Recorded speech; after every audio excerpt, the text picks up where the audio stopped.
alaikum wa rahmatullahi wa barakatuhu. Today's lecture is very important because in my lecture I'm going to tell you about three significant things about the chapter for education. So the very first thing I'm going to tell you, it's all about the introduction, what we have in this chapter as far as the education is concerned.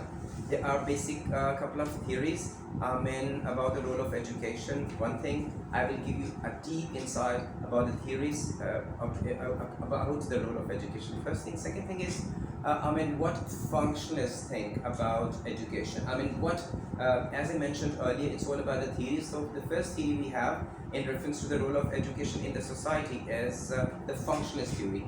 And thirdly, at the end of my lecture, I'm going to tell you something about the criticism of the other thinkers, are the sociologists, who simply think that functionalists are failed to explain the role of education in an appropriate way. So let's begin our chapter C. The very first thing, you need to understand what is the significance of society. We people are here for maintaining our roles, just to establish a society. For instance, see, this is a piece of land I am sitting right now and I am delivering my lecture. So for instance, right now, with the presence of individuals with a certain atmosphere and ambience, this is supposed to be an academy, right? The gadgets, the people, obviously my students, my presence, the books. So there are certain things which make a place a specific name, are a functional unit. For instance, this is my academy. Here in my academy, I'm going to give you a couple of information about sociology. So this is an academy. Why? Because the things or the components which are attached to a certain place change the status of the place. Now it's academy. So for instance, gadgets away, we are not here. It is simply a piece of land. Or even say, for instance, I can allocate this place, for the guest. The guest come, it changed into a drawing room. Clear? So same is the case with society. Society itself is nothing. Basically, it's the people who simply collect. You can say they interact with each other, and the interaction of people make a place us into a society. Is it clear? The very first thing. We are trying our level best to understand what the society is all about.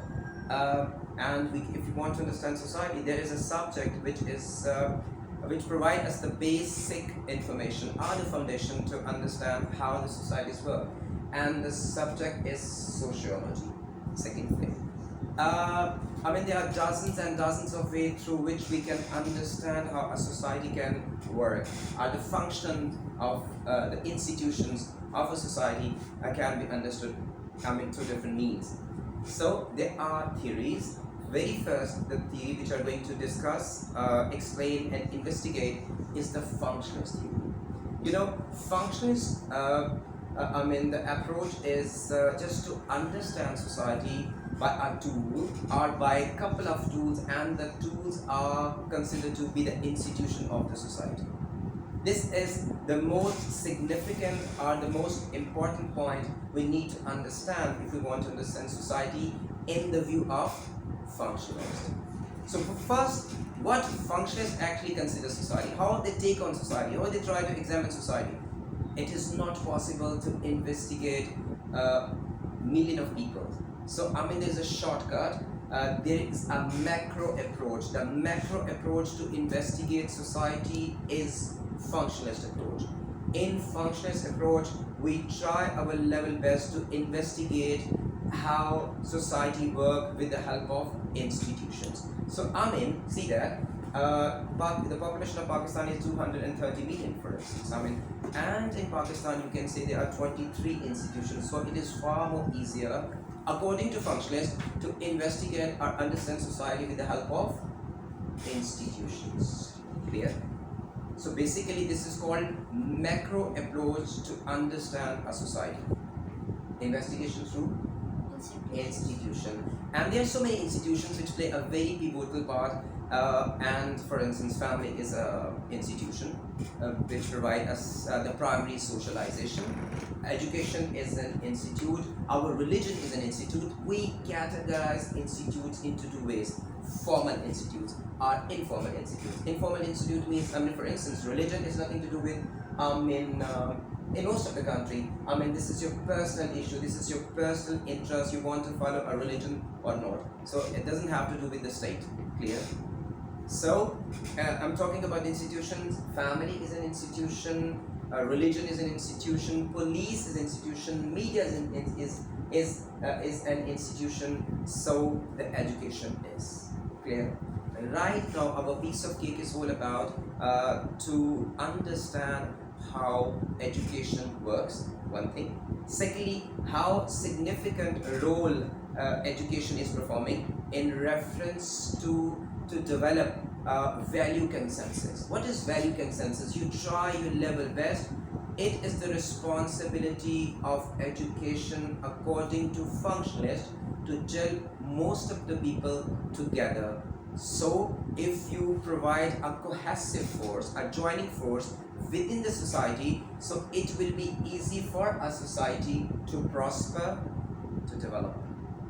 From here, every single thing is hopefully clear, right? Our next step. So the basic, you can say the flag, the basic tag is all about how education provide value consensus or social solidarity through functionalist approach. Functionalists consider society, as I mentioned earlier, as the sum of institutions, and every single institution has to perform a specific function or multiple functions, right? Functionalists consider every institution has to perform a couple of functions, and when we talk about the functions, we categorize our functions into two: core functions and peripheral functions. Core functions are those functions which are compulsory to be performed by an institution. For example, we talk about family, so the core function of family is reproduction. First, the core function of family is to give the kids, the offsprings, are the newborn babies, awareness how to live in a specific place, right? Yes, this is called primary socialization. What is right, what is wrong, what are our traditions, what are our culture, all these kind of information can be forwarded to the next generation. This is the core function of family. And what about the peripheral function of a family? Just to prepare their kids, their offsprings, to adjust, to acclimatize, are accustomed to other institutions. This is the peripheral function. So peripheral function is always connecting a specific institution to another institution. For instance, what is the core function of education? The core function of education is to give you awareness why you are here. And if you are here, for instance, many people are here, what is the core function of my academy or my personality as a teacher? This is my responsibility to tell you something, not something, a deep insight of the subject you come here to understand, the sociology, for instance. This is the core function. And what is the peripheral function? I need to provide you such information which will give you a lot of boost, lot of confidence, to adjust yourself in any working place, when you people are ending up with your A levels, clear? So core function is to provide you the information about the relating subject like sociology. And what is the peripheral function? My peripheral function is just to give you some extracurricular activities. Through extracurricular activities, give you motivation how to kick on in your future life, how to gain confidence, how to have such information, such adequate, so which will help you in your next life, practical life. And to some extent one can say that I try my level best to assist you for your journey, upcoming journey, which will be helpful for you to adjust yourself in the working place. For instance, you want to be a doctor, so I will provide you the information about the medical subjects, but at the same time, I give you a lot of information how to communicate with your patient, or how to deal with the people you are supposed to accompany with in your future life. So this is core and peripheral functions. So according to functionalists, we need to understand a couple of things. First of all, the very important thing is that almost 100 years before, we don't have, you can say, the formal education on a mass level.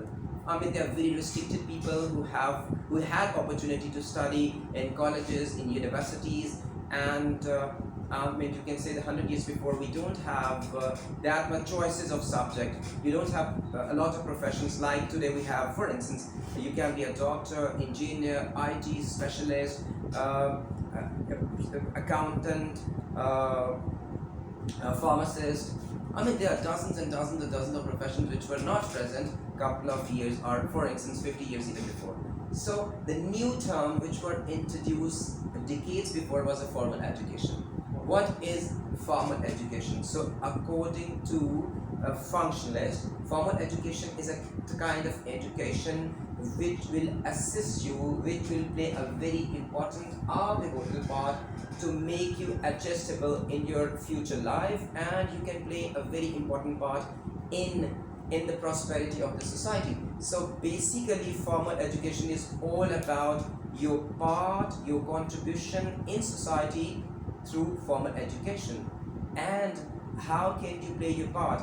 For instance, you become a doctor, you become an engineer, you become a pharmacist, or a banker, for instance. So it will give your society a boost that intellectually qualified people are playing their part in the prosperity of the society. Understand or not? Yes. Maybe it is hard? Yes. Clear? So basically, formal education is all about how to boost the economy of your society, economy of your country. So basically, formal education is all about the finance, the prosperity, the development of a society through education. Is it clear? You can say that it's only about economy of any society or a country. Very good question. You can say that more than 75% one can say that yes, our formal education is basically the main or the core function of formal education is to boost the economy, to assist your government, to assist the companies, to assist different institutions to play their part for development. Yes, exactly. But very good. The next thing which I need to mention is that as the advent or the introduction of formal education, one can say that still it's a new thing. As I mentioned earlier, it's the mass education. No, girls are eager to develop their profession. They like to be at certain level.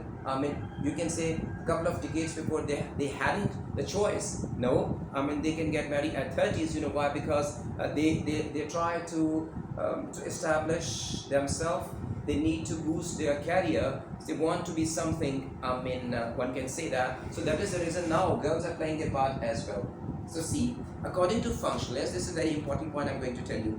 According to functionalists, every single institution has specific functions, and they are universal rules any institution can perform or observe, right? So once an institution is not able to meet the requirement, there are two hazards, there are two things, are the hurdles, are the pitfalls in the prosperity of the country. For instance, as I mentioned earlier, 50 years before, no formal education. So at that particular moment in the past, education was playing a part according to certain rules and regulation. With the arrival of formal education, now the education institution 50 years before is entirely changed. Now what is we need to do? We need to introduce more functions. So according to functionally, there are two things every single institution need to work on. For instance, with the change of education, or with the change of the atmosphere, with the change of information technology, one can say there are still so many new things, new discoveries, new professions, new approaches, new mindset, media is playing a very important part in shaping your behavior. So with the arrival of so many new things in 21st century, every single institution need to shuffle their functions. So if they keep on going with the same functional approach, I mean, one can say that the society is going to be die-functional very soon. I can give you an example. For instance, 50 years before, it is the responsibility of the family to provide primary socialization, but now most of the parents, they're not able to fulfill this requirement, because both the partners, they are working. So what they need to do, they simply leave their kid either to maids or send them to a kindergarten or the nurseries. Even now, the government institutions, they are providing nurseries for those employers, who can have babies. So they can simply send their kids to the nursery, so they can comfortably do their work in offices. Clear? So according to functionalists, the very first thing is there is a dire need of improvement in every single institution. If they're not able to meet the needs, they are die-functional. Second thing is that, for instance, if an institution is not able to meet the requirements, there must be new institution to replace that institution. Is it clear? And one can say that, see, parents are not able to provide primary socialization. We got new institution like kindergarten. It's a new institution. Nurseries, new institutions. There wasn't any concept of nurses or kindergarten 25 or 30 years before. So this is the new institution. Is clear? The next thing we need to follow is, as I mentioned earlier, it's all about the core and the peripheral functions. So a couple of examples we are given by functionalists. They simply say, okay, family raise their kids, they try to introduce certain norms and cultures. What are the norms? The things which are very in a specific time, and you need to follow those just to make yourself comfortable in the society. So the basic core function of the family is to provide primary socialization, and the peripheral function just to make your kids comfortable while they are moving to the next level in education, in school, right? Yeah, even in primary school. So basically one can say that the peripheral function, according to functionalists, is to provide confidence and necessary measurements which will be helpful in your future life. Clear? So as far as now, what is education? According to functionalists, education is the core function of education is awareness and the subjects you are studying. Second thing is just try to make you acclimatize or accustomed to for the upcoming level. For instance, it is the responsibility of schools to provide you certain education. For instance, physics, chemistry, biology, you people are interested in medical sciences. For instance, engineering in school or university, again it's physics, it's mathematics and chemistry, for instance. Same is the case, but at the same time, when we talk about school or colleges, they provide you the extracurricular activities, like you need to observe uniform, you need to come at a certain time, there is a certain time of off, you can leave to your school or colleges. So basically they are give you an idea how to work in a working place. For instance, you will become a doctor, so obviously you need to follow the same footstep. You must have a uniform, right? You must have a starting time, you must have an ending time. So see that you people try to practice the whole stuff in school or colleges, are following certain rules and regulations which are going to be followed in your future life. Is it clear? So this is what the core and the peripheral function of education. So the next topic is the education and role allocation. Very important. As I mentioned earlier, 50 years before, we don't have a specific criteria, specific structure or infrastructure about education. So in 1945 in the UK, there was a law, and the law was all about the Education Act. What was the Education Act? Education sector and the government and the working place, they need to gel together just to establish a system through which country can benefit.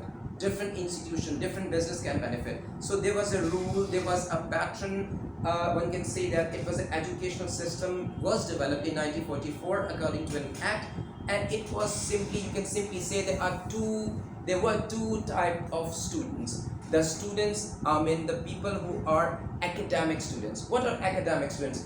Academic students are those students who were planning to join university, who were planning to be a doctor or a professional. So according to 1945 Education Act, a system was given. The first, the academic students, and secondly, vocational students. Vocational students are those who were not interested in professional education, rather than they are interested in training a different kind of, you can say, certificates or the diploma. So they are more interested in practical education as compared to theories and other stuff. Clear? So the two things was, you can say, they aligned at higher level. So academic students were those who were interested in professional education, and the vocational students were interested in more technical information, more technical knowledge, more technical profession. Clear? Okay. So just to make those steps, we need to lay a foundation, and the foundation was given at the particular moment with 3 different categories, and it was introduced, like you can say, on the basis of intelligence. A rule was, or a system was introduced, which were, you can say, tripartite system. What was tripartite system? It was the 3 different kind of schools were introduced. There was basically a test, an intelligence test. According to your performance of that test, we categorize your schooling onto 3 different levels. So the very first group was like grammar school. Grammar school are those people who were interested in science subjects, are the people who are interested to get the foundation for professional education, like physics, chemistry. Same is the case in Pakistan. You can say that in matriculation you have the same system. The second thing is secondary modern school system. Secondary model school system were basically the mixture of 2 different things. For instance, if you're not clear about your dimension or your future planning, you have the capability, you are very sharp enough, but you are not able to decide either you want to go to professional education or vocational education. So at that time you have a choice to study 2-3 years, right? In modern education, right? School system, and where you have a choice. It's a mixed breed, you can say, that a hybrid system in which you can have the subjects like professionals, or you have a couple of subjects as the technical education, and then purely vocational or the technical institution, which is called secondary technical school system.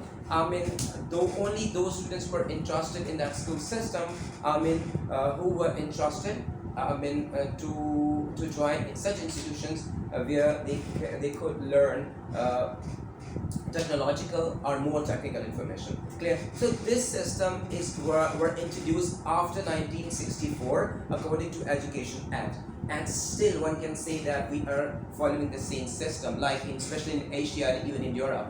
You can say the example of India is given in this same case, and one can say that generally we categorize same 2 systems. You can say the academic or non-academic. In academic, again, it's professional, and non-academic, the people who are not interested in professional education. Same cases we are following right now. So the thing, according to Davis and Moore, who are the functionalists with their approach, and they simply consider there is a very strong, the robust bonding between the economy of a country and the education system, right? So according to them, there is a kind of meritocracy, you can say that. What is meritocracy means? Higher your studies, more easier for you to get a very good or reasonable job. One thing. Secondly, they simply used a term, it's all about your economic function, economic role in the society. Most important role you people having in society as far as the economics is concerned, the more you can say reward you are going to get. For instance, you spend 5 years to become a doctor, right? So obviously you deserve to be more respectable. You deserve to be more get better salary, as compared to other non-professional people, non-professional individuals. So this is we have in the functional approach. It's all about the meritocracy in the society. More you study, more you give dedication, you have good chances, more optimistic circumstances for you to become to get good grades, good level, good respect, and all the stuff like that. But there is criticism on the functionalist approach towards so many different theories, and one of the criticism is that It's not the meritocracy. Especially this criticism is from the Marxist approach. One can say that how can we say that this, I mean, for instance, I'm interested to be a chartered accountant. It is not possible for me because I don't belong to a rich family, for instance. I'm not able to give a lot of money, I mean, spend so much time for 5 years, for instance, because obviously I need to establish myself as early as possible just to give a support to my family, financial support to my family. So it is not about the merits. I mean, for instance, I would love to become an engineer. It is not possible because I need to spend a lot of time, I need to spend a lot of money. So this is not basically the meritocracy according, to Marxist. I mean, Marxist simply accentuate its social injustice. I mean, a person who is not able, to get the same level of education, who is not able to get the opportunities same, as to the rich class student. So how could it be possible one can say that it's all about the meritocracy? It is not. No money, no choices. So basically, the concept of meritocracy, which is given by functionalists, is entirely wrong as far as the Marxist approach is concerned. And to my point of view, yes, one can say that. I mean, if I don't want to, I can't be a doctor. So how could it be possible that there is a merit system in the society? Because same is the case with the government. For instance, government is not able to provide a lot of scholarship. They are most of the people. See that for instance, the population of Pakistan is 230 million people. So you can say that how many doctors we have? Maximum a million, for instance, maximum million. So there isn't, you can say the competition, there isn't, you can say the ratio, the appropriate ratio we have in our society of doctors are the literate people as compared to the population. We have very less literacy rate, clear? So meritocracy doesn't exist according to Marxist approach, because the facilities, the boost, the confidence, a person who study in a reputable, a top-notch institutions is entirely different from a person who even got maximum marks in FSC or intermediate, but he belongs to a village. So obviously there is so many barriers. It's finance, then your confidence, then your language skills, your adaptability, your concept making. For instance, a person, for instance, if you are the student of lumps, your exposure is entirely different. So whatever a person can do, for instance, by living in village, it is not even possible the person who lives in village will get the same level of exposure, or even the teachers, who used to teach him in villages is have that caliber as compared to the one who is teaching in lumps. So this is the criticism the functionalist has. Today we try our level best to give you a very deep insight what is a functionalist approach, how functionalist approach relates to society, development in economics, and what are the system which is introduced or following by the functionalists, how functionalists simply boost or you can say vehemently believe at the system. Three-partite system is excellent, which provide a lot of confidence, a lot of assistance to the development of a society. So I need to give you 2 minutes. This is translate version, और वो ये है कि आज हमने जो पढ़ा वो एजुकेशन के बारे में पढ़ा. एजुकेशन देखें बड़ी आसान सी बात है जो मैं आप तक कहूँगा. सोसाइटी जो बेसिकली हम उसको समझने के लिए सोशोलॉजी को पढ़ते हैं. सोशोलॉजी हमें ये कहती है जनाब कि आपने अगर इसे समझना है तो एक फंक्शनलिस्ट अप्रोच है. फंक्शनलिस्ट अप्रोच इस ऑल अबाउट कि भाई आपने बजाय इसके कि हम 23 करोड़ आवाम के बारे में पढ़ें, तो ये बहुत बेहतर है या आसान तरीका है कि आप अदारों के बारे में पढ़ें. मिसाल के तौर पे आप इदारों को देखेंगे, आप उनको जज करेंगे, तो आप इदारों को देख के बता सकते हो. ऑब्वियसली इदारों में तो इंसान ही रहते हैं, तो इंसान जब इंटरेक्ट करते हैं आपस में एक दूसरे के साथ, इंडिविजुअल के साथ, तो हम एक ये शॉर्टकट है कि आप इदारों की परफॉर्मेंस देख के बता सकते हैं कि कोई मुल्क कितना ज़बरदस्त है या कोई सोसाइटी कितनी ज़बरदस्त है. तो इदारों को समझना जो है ये बेसिक आप कह लें कि फंक्शनिस्ट इसके ऊपर काम करते हैं. फिर फंक्शनिस्ट ये बात भी कहते हैं कि हर इदारे के 2 तरह के फंक्शंस होते हैं या काम होते हैं. कुछ वो होते हैं जो बहुत ज़रूरी हैं, जिनको आपको करेंगे तो उन्हीं से इन इदारों का हिसाब किताब चलता है, जिसको हम कोर भी कह सकते हैं. ठीक है, कोर फंक्शंस. और उसके बाद पेरिफेरल होते हैं. पेरिफेरल को हम कहते हैं जो असिस्ट करते हैं. पेरिफेरल फंक्शंस नॉर्मली वो फंक्शंस होते हैं जो एक इदारे को, एक इंस्टीट्यूशन को दूसरे इदारे के साथ जोड़ने के लिए बुनियाद फराहम करते हैं. ठीक है जी. अब हम एजुकेशन की बात करते हैं कि जी एजुकेशन कैसे किसी भी सोसाइटी के अंदर सॉलिडरिटी लेके आता है, कैसे इत्तेफाक लेके आता है. تو جب آپ سوسائٹی کے اندر ایک ہی فنکشنلسٹ کے مطابق ایک ہی طرح کا سسٹم ہے, ایک ہی طرح کی ایجوکیشن ہے, ایک ہی طرح کی چیزیں جو چل رہی ہیں, ٹھیک ہے, جب وہ چیزیں اسی طرح سے چل رہی ہیں, سب کو ایک طرح کی فاؤنڈیشن ملے گی, تو اوبیسلی وہ سوسائٹی میں کیا ہوگا, سوسائٹی میں پھر آپ کا کہہ لیں کہ ویلیو کنسنسس ہوگا. کنسنسس از آل اباؤٹ کہ آپ کسی ایک پوائنٹ ایجنڈا کے اوپر آپ کا اتفاق کیا پیدا ہو جائے, ٹھیک ہے. اب اور اس میں یہ ہے کہ فنکشنلسٹ جو ہے وہ ایجوکیشن کو یا آپ کہہ لیں کہ طلباء کو دو حصوں میں ڈیوائڈ کر دیتے ہیں. ایک وہ جو اکیڈیمک ہیں, جو پروفیشنلس بننا چاہتے ہیں, اور دوسرے جو ٹریننگ کو پہ زیادہ بلیو کرتے ہیں کہ ہم ووکیشنل ہونا چاہیے, ٹیکنیکل, جیسے آپ الیکٹریشین بننا چاہتے ہیں, آپ پلمبر بننا چاہتے ہیں, یعنی اس طرح کی کوئی بھی چیز آپ کرنا چاہتے ہیں. تو لیکن اس میں یہ ہے کہ بہت بڑا کرٹیسزم ہے کہ فنکشنلسٹ کہتے ہیں کہ جی میرٹ ہونا چاہیے, کہ سب کا ایک انٹیلیجنس ٹیسٹ ہو, جو انٹیلیجنس ٹیسٹ میں زیادہ نمبر لے لے اس کو ایک خاص اسکول میں بھیجنا چاہیے, جس کے انٹیلیجنس ٹیسٹ میں نمبر کم ہے کسی اور اسکول میں جانا چاہیے, اور جو خود سے گیو اپ کر کے کہ جو میں نے ٹیکنیکل ایجوکیشن لینی ہے تو اس کو اوبیسلی ٹیکنیکل اسکول میں بھیجنا چاہیے. تو وہ میرٹوکریسی کی بات کرتے ہیں کہ بھائی جس کا جو جتنا ذہین ہوگا, جتنا پڑھا لکھا ہوگا, اس کو اتنی اچھی جاب ملے گی.